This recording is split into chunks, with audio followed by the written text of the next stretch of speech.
Ade Channel 88.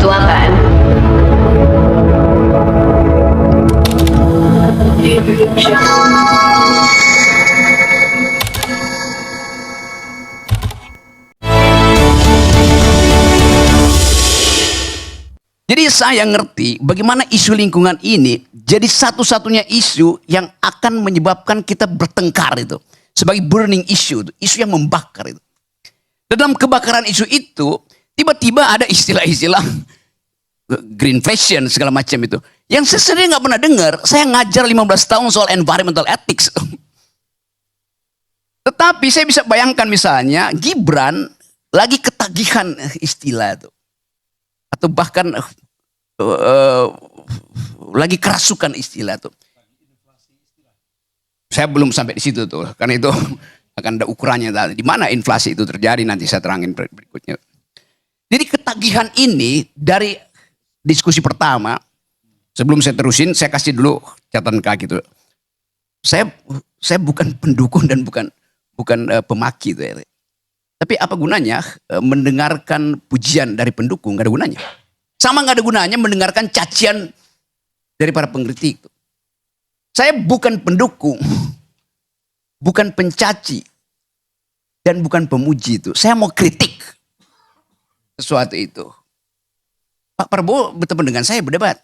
Terakhir, betul Pak, fisiknya bagus. Kira-kira mungkin belum setahun lalu Pak Prabowo datang ke rumah saya, bertetangga dengan Pak Prabowo, jaraknya cuma 500 meter.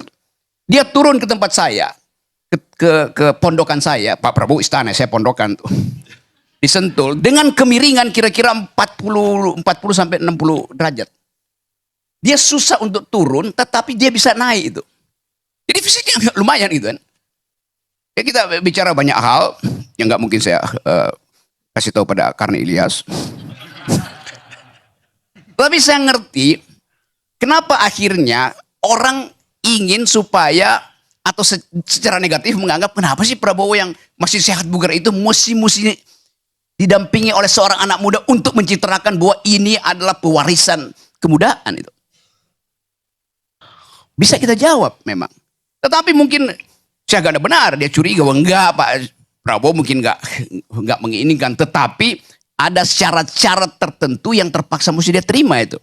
Semua ini ada indikasi, sama seperti kita lihat kenapa tiba-tiba Erick Thohir bikin forum yang harus mengucapkan dengan janji sekuat tenaga itu bahwa dia akan pro Prabowo dengan sendirinya, orang tahu tuh. Apakah ada tekanan-tekanan psikologis kecil pada Erick Thohir, Junto pada Boy Thohir? Dan ini soalnya begitu tuh. Sama halnya saya menangkap sinyal kecil-kecil. Maman ini juru bicara Prabowo atau juru bicara Gibran atau juru bicara Gerindra. Kan kita bisa lihat kualitas mentalnya kan. Walaupun semua mau cari headline aja kan. Gini. Demikian juga Daniel yang baru saya dapat buku. Dan teman-teman anak muda coba baca buku Daniel Simanjuntak Politik Pertahanan. Yang di dalamnya pasti ada masalah pertanahan.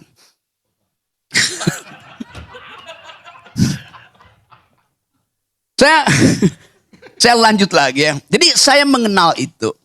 Di Eropa, kalau saya bercakap-cakap dengan anak muda Eropa dan anak muda Indonesia di situ, mereka tahu juga istilah hilirisasi itu.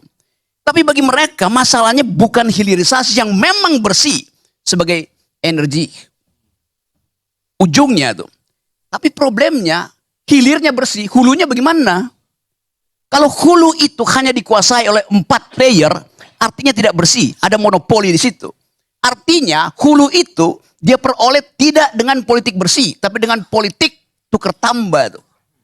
Soalnya kan, nikel iya, tetapi di hulu itu hanya dikuasai 4 orang. Jadi proses memiliki hulu itu kotor. Itu soalnya bagi anak Eropa itu. Dan itu mereka akan nilai misalnya sama seperti mereka nilai kopi dari mana? Kopi dari Aceh. Ya oke, kita mau tahu bukit di mana di Aceh yang Anda dapat itu. Anda tanam kopi itu setelah memotong pohon. Demikian rigidnya anak Eropa itu melihat itu. Dia akan ban dan dia akan pengaruhi partai buruh, partai hijau Eropa untuk menolak nikel, kayu, bahkan kopi kita di situ. Sawit apalagi. Jadi kalau kita bilang, iya memang nggak ada deforestasi karena tutupan hijau, kalau kita lihat dari drone yang mau dipakai Gibran untuk nyemprot itu, padahal buat nyemprot setengah hektar nggak perlu pakai drone kan? Mana ada petani yang mau pakai drone untuk nyemprot tanahnya cuma sepertiga baku begitu apa? Itu pasti drone adalah untuk perusahaan besar tuh. Oke, itu catatan kaki lagi. Salah, lanjut lagi ya. Tutupan hijau kita dilihat dari ketinggian satelit itu memang Indonesia bertambah tutupan hijaunya tuh. Tidak coklat atau kuning seperti yang dikritik oleh Walhi segala macam. Tetapi hijaunya itu hijau lapangan golf. Hijau kelapa sawit. Bukan hijau dalam pengertian keseragaman, keanekaragaman. Bukan hijau yang diversity itu. Hijau yang monolitik, monokultur. Itu bukan hijau namanya tuh. Sama sekarang kalau anda foto Eropa, itu nggak ada hijaunya di situ, salju semua kok. Jadi itu intinya tuh. Jadi kalau kita mau kasih data, kita mesti periksa dulu kapan di fotonya Indonesia hijau. Ketika sawit, ketika lapangan golf bertambah. Itu poin mendasar tuh. Saya terangkan ini supaya jangan kita seolah-olah kayak Gibran. Ya, Gibran bisa dengan gampang bilang Veronica atau Veronica atau apa segala macam. Tapi kan kita bisa pahami tadi betul tadi si Toros menganggap bahwa jangan-jangan karena dipaksa untuk menghafal maka keluarnya cepat tuh. Kan kita bisa bayangkan kan. Tetapi kemudian gelisah ketika dibongkar isunya itu, yo kok berantakan ya konsep tentang greenflation. Apa intinya? Orang bicara tentang ecological footprint itu lebih tegas tuh. Berapa banyak footprint yang Anda tinggalkan ketika Anda pindah dari energi fosil ke energi hijau? Berapa banyak tuh? Jangan-jangan footprint ekologinya lebih banyak rusaknya daripada hilirisasi itu. Itu lebih masuk akal daripada pakai bahasa-bahasa yang sangat teknis. Yang dalam logika namanya pedantic, sok pamer, tapi nggak ngerti itu. Itu pedantic itu yang jadi masalah kita.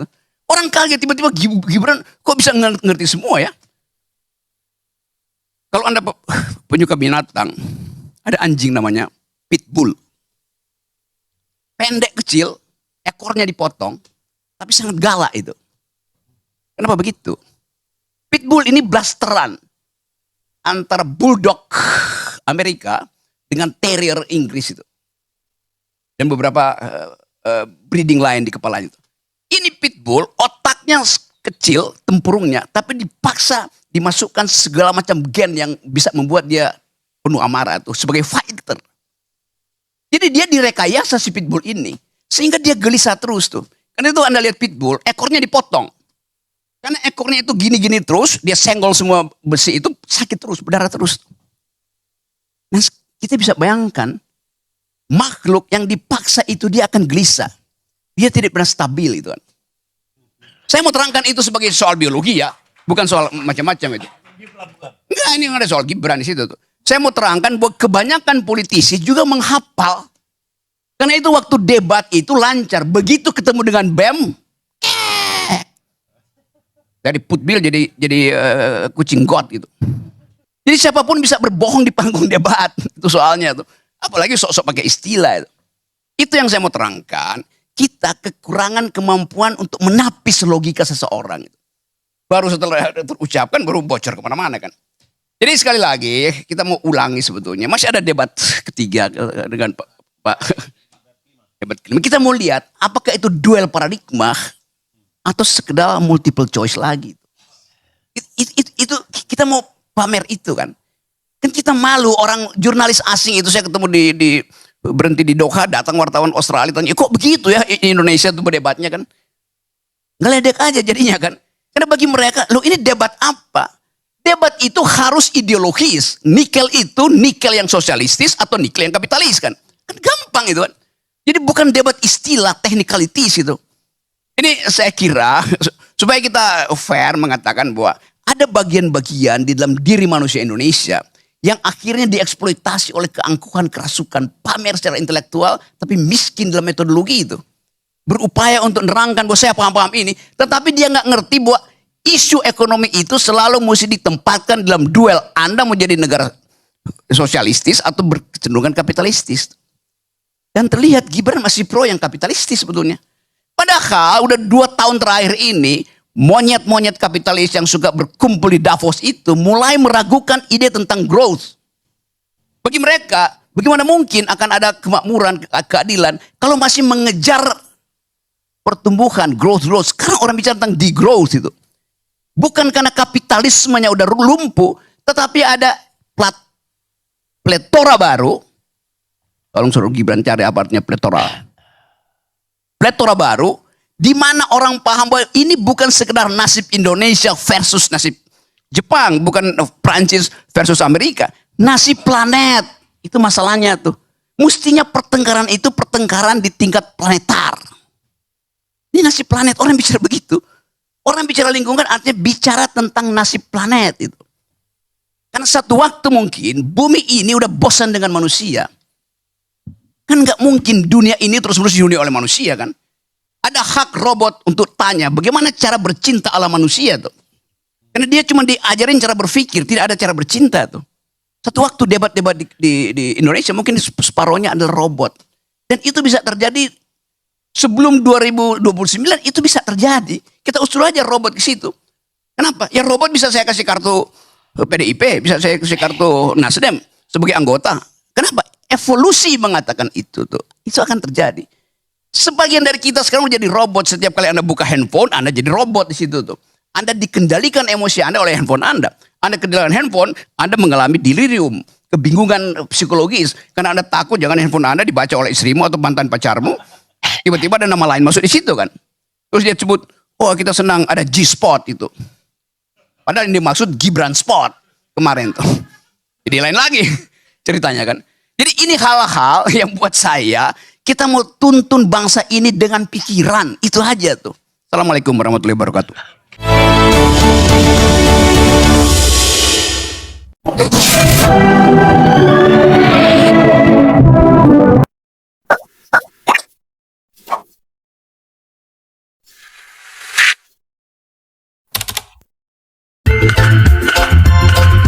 Jangan lupa subscribe Edai Channel 88.